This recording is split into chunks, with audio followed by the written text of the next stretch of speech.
Hi everybody, my name is Lisa and I have a regular blog called lucasgirlgoesraw.com, and I decided I needed a video blog. I don't always have time to write posts, so I thought this might be easier, and plus I could actually show you products that I use. I should show you things that I do, and I thought this would be a good day to start, only because I've had a little lupus accident. I have been in remission with discoid lupus for 2.5 years.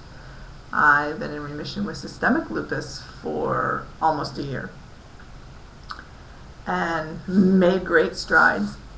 Really, quote, found my cure. And I had a little mishap last week, and it's kind of like the universe saying, hello, don't forget about this other lupus you have that hasn't been bothering you. You need to pay attention. My car broke down. I had to wait for the tow truck. It was the middle of the day. I live in South Florida, so hello, come April, the sun is excruciating once again. So I wasn't protected, didn't have a hat in the car, didn't have sunscreen on. And by the next day, I had discoid rashes all over the left side of my body. And a week later, I'm doing better. I'm just a little tired. But, joint pain's finally gone. All of those symptoms that you get, the inflammation, the mental fatigue, the fog, the tired, you name it. And I think I wanted everyone to know, how human the experience is. When you read on somebody's blog, they're kind of, you know them, but you don't know them. You're kind of a little unattached to them and their experience. And I think when you have a video blog and you actually see somebody, you get a different response.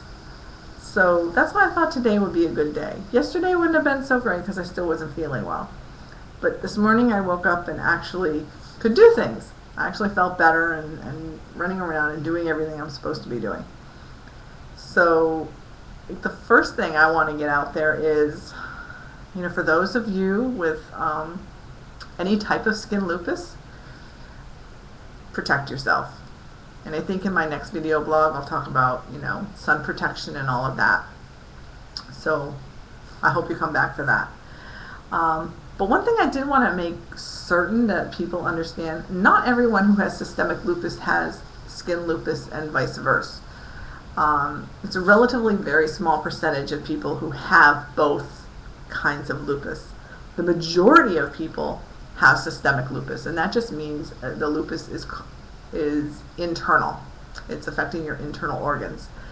And skin lupus just means that it's affected through the skin.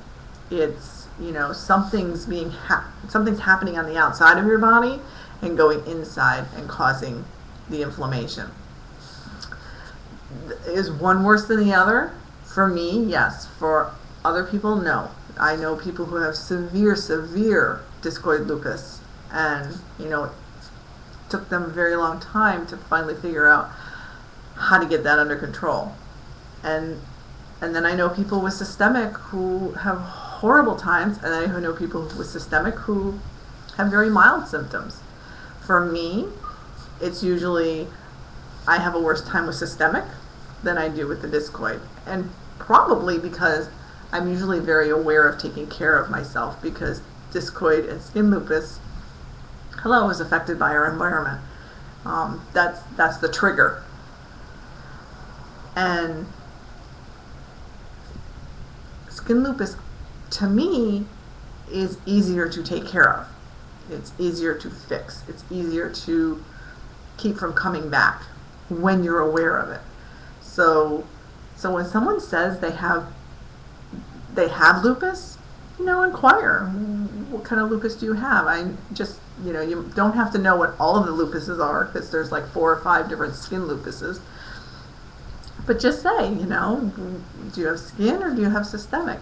And, get to know their symptoms, because people with lupus, they're very internal people. We kind of keep things to ourselves. We don't want to burden anyone with our problems. And sometimes we need to burden people. Sometimes we need